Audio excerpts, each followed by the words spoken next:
Is Christianity back? Spoiler, it was never gone in the first place. Welcome back to The Connectionalists. I'm Matt Patrick, and I'm an ordained United Methodist minister, and let's just get right into it.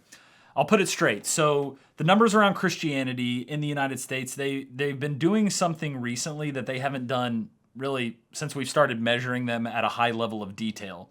But before I get into that, I want to kind of give context to religious participation in the United States over the past few decades. I think context is really important to everything that we do.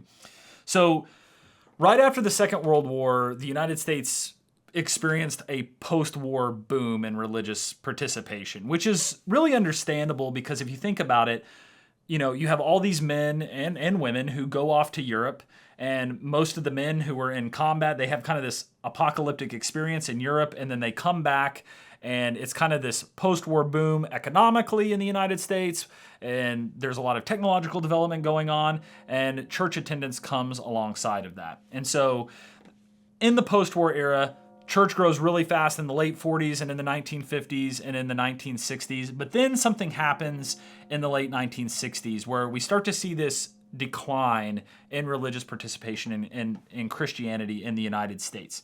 And that decline is pretty steady through the 60s and 70s, and then when you get into the 70s and 80s, something really big happens in our society. The schools, of course, you have Brown versus the Board of Education of Topeka, Kansas, which is a Supreme Court decision that says you cannot have separate but equal institutions racially, right? We have to integrate our schools.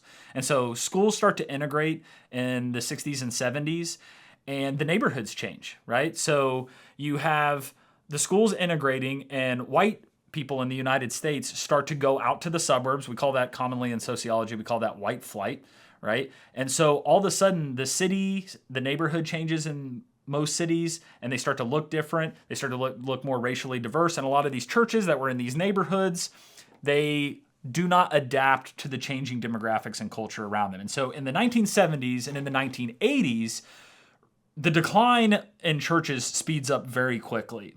And by the 90s and the 2000s, we are starting to recognize we have a serious issue on our hands. When I was growing up in the church, this is the only thing people talked about. It was like, how do we get the young people back in church? Oh no, we're dying, we're declining. And I think these days we're kind of used to that decline, right? Or we're more familiar with it. And so there's a lot of urgency still, but the panic isn't there as much as it used to be. And so the decline progresses more as millennials grow into adults, and what people were expecting, they were like, don't worry, the millennials, they'll do the same thing every other generation has done. They have their wilderness period when they're in their 20s, and then they'll have kids and they'll come back to the church. Well, that didn't happen. This time it just didn't happen. And so we're in kind of this new world where the church is in a new position of relevance in the culture. And so there's kind of two interesting hypotheses around why all of this occurred. The predominant one is the one I told you. That's the one that is predominant in terms of a hypothesis, right? Cultural shifts, demographic shifts in neighborhoods, shifts away from religion, popular religion. But I think the second hypothesis about what is going on is actually more interesting. I don't know if it's more compelling, but it's definitely more interesting to me.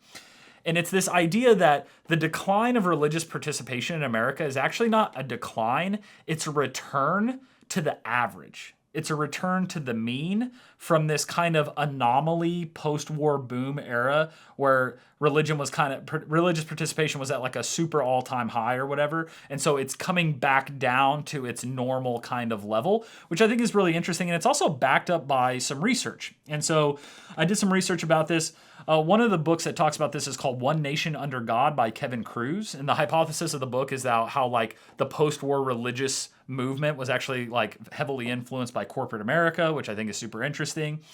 And there's some research in that book and in some other articles, and I'll put links to them in the description, that show anywhere between 16 to 34% of people were either affiliated with a church or claimed some kind of church in 1850. Okay, I want you to think about that. Now, the reason I'm not going to stick on the numbers in this episode is because the more I research, the more I was getting kind of some different numbers, but the general consensus seems to be that around the year 1850, so in the middle part of the 19th century, there was about a 16 to 34% participation in church, or people that would claim an affiliation with a church. And church attendance today, according to Pew Research, is around 20%, right? And that number was much, much higher in post-war America. And so it's kind of this idea that we're not really so much like religion's not disappearing in America. It's just returning to the kind of average that it is when there's not like an apocalyptic event going on in the world, which I just think is kind of an interesting hypothesis. And my conclusion on this after thinking about it, right? Thinking about demographic shifts, cultural shifts, shifts away from religion in America, and then also this kind of return to the mean, right? We're not, 10 years removed from an apocalyptic conflict in the Pacific and in Europe. I actually think it's probably a combination of both of these things, right? Very rarely when there's multiple hypotheses for why something's going on, very rarely is it like one of the things, right? It's usually a combination of multiple factors. And I think that if you look at both of these hypotheses, I think both of these things are going on. And I think that's kind of helpful for us to kind of understand the context about what we're talking about. All that said, I want to kind of move to the next piece here. All that said, about a year ago, I started to notice something. I noticed that my parish, the church I serve, is on a university campus. And what I was starting to notice is that students were coming at a much higher rate. Students are more interested in faith than I've seen them in the 5 years I've served this parish on this campus. And I started to say to my co-pastor who serves with me, I started to say, there's something going on. There's like a higher level of general interest among Gen Z, among young college students about faith than I have seen since I've been a parish minister. But that's anecdotal evidence, right? And I don't live and die on anecdotal evidence, right? It's like okay, sure, there's many reasons why a church may grow, or there's, maybe we're doing something different, so we're seeing more interest from students, and that's probably part of it. But it seemed different to me. It just seemed like it was easier to get interest, and it seemed like more students were wanting to talk about theology or talk about the church or be involved with the church. And so that was something we started to notice about a year ago. But then there's an article that comes out in the New York Times that I see. And we start to get some data that might be reflecting this. And that's why I began with the question, is Christianity back? So this is an article from the New York Times. This was published just a couple of months ago. It's called Christianity's Decline in the United States Appears to Have Halted, a Major Study Finds. It says young people contributed to the shift. And it says, quote, if you're a young white male these days and you think of yourself as a conservative, then being religious is a part of that. So let's talk about this. Let's break this down for a minute. So basically what this article talks about is that Pew Research Center has been tracking religious participation for decades, okay? And for the last few decades, every year, that number has just been declining and declining and declining and declining, right? But over the last couple of years, the decline has stopped and evened out and is now maybe even edging in the other direction. And this is what the article says.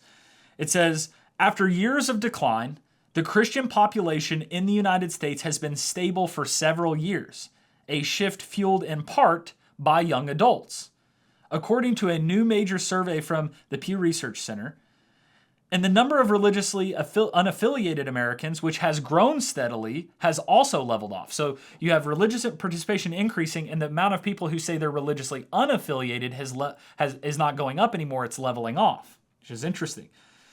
And it says, quote here, this is a quote from Ryan Burge, a political scientist at Eastern Illinois. He says, quote, we're entering a new era of the American religious landscape, said Ryan Burge, a political scientist at Eastern Illinois University, who was not involved in the Pew survey. He says, the, quote, nuns, the people who aren't religiously affiliated, those in the American population who just, they don't go to church, they don't want to claim anything. He says, those have been growing for decades. Now, that growth has either slowed or stopped completely. And Burge says, quote, that's a big deal. Indeed, that's a big deal. I mean, this is, the Pew Research studies are the ones we always talk about when we're talking about religion's decline in America. So the fact that it seems to have halted and maybe heading in the other direction is a big deal, and we should be paying attention to why that might be happening. So there's one hypothesis about why this is happening, and you see it in the tagline of the New York Times article. And it's this idea that because conservatism is on the rise, like political conservatism, that young adults who are becoming conservative, are becoming religious, because that's a part of it. And so that's why we're seeing it. It's kind of this cynical take, I think, from the New York Times on what is happening. I certainly think that's a part of it. Like, I have a very fervent commitment to intellectual honesty, right? And my gut tells me, and my intellect tells me, that that's definitely probably a part of it, right? But it cannot be the whole story, right? It can't be the whole story. I think I have another hypothesis about generally what's going on here. I think in a world that is so chaotic here in the United States, you got constant news cycles that are chaotic. People are looking for meaning in a world that feels increasingly difficult in the United States. There's continuing separation of wealth, right? Our institutions have shifted, right? Like 20 years ago, you could go to college and get a job, and now that's changed, right? And so young people are staring at a whole new world where, frankly, secularism has failed, right? They're looking at the world and they're saying, okay, a bunch of people for 20 years, the millennials, right, have tried secularism, and it's not working for them, right? And in this world where there's so much chaos and there's so many things going on, people are searching desperately for meaning. And you find meaning in faith, right? And so I think that that is a large driving force, along with rise in conservatism. I think that's definitely a part of it. So it's kind of a mixture, I think, of what's going on. But I think no matter what is happening, this is a really important time for the church. Only time will tell why this is happening, but we must be paying attention. And regardless of why it's happening, this is a moment we cannot shy away from in the church. We cannot shy away from this. We cannot, just chalk it up to whatever reason. This is a moment that we can bring the gospel to another generation, and maybe for the first time in decades, people are going to be more open to it. And I think that United Methodism, my tradition, is uniquely positioned to do this in this time. And the reason for that is I think United Methodism, our commitment to social inclusion, right? Our commitment to our involvement in the community, right? Our involvement in feeding people, clothing people, housing people. One of the knocks on Methodism is that we spend so much time doing Christianity that we don't always talk about theology, or we don't have a good systematic theology to work off of. And I think that that's like generally true. John Wesley never wrote like a full, like well laid out theological book and said, this is everything I believe in one systematic theology. Because John Wesley's focus was, what are you doing to live out your faith? What are you actually doing to live out your faith? That was the most important thing, right? We talk about that in terms of practical theology, right? How is what you believe about God inform how you practically live in the world? And that's why I think Methodism has an advantage in this moment, because we are a church that includes all people, right? We include all people. We are, we remove the discriminatory language from our church law on LGBT people, for instance. But we also have this fervent commitment to the tradition of the faith. And so I think United Methodism is uniquely positioned to reach the 21st century world. And I think now when I'm looking at the data, I'm seeing this anecdotal evidence around me, and then I'm seeing data that's supporting that. I think this is a huge opportunity for us. And I think we should be very hopeful that, yes, Christianity may be back. And guess what? It was never gone in the first place. And that is an incredibly hopeful message to leave on today. So I kind of want to know what you all think. If you think that it's more due to like the rise of political conservatism, or is God doing something new in our world, let me know what you think in the comments, and I will see you next week. Bye-bye. Hit the subscribe button, hit the like button, hit the bell button. That's the best way you can help out the channel and get notified when new videos go live. And also, I bet you there's pastor friends or lay people you'd like to share this video with. Make sure you share it with them. That's the best way you can help out. Thanks.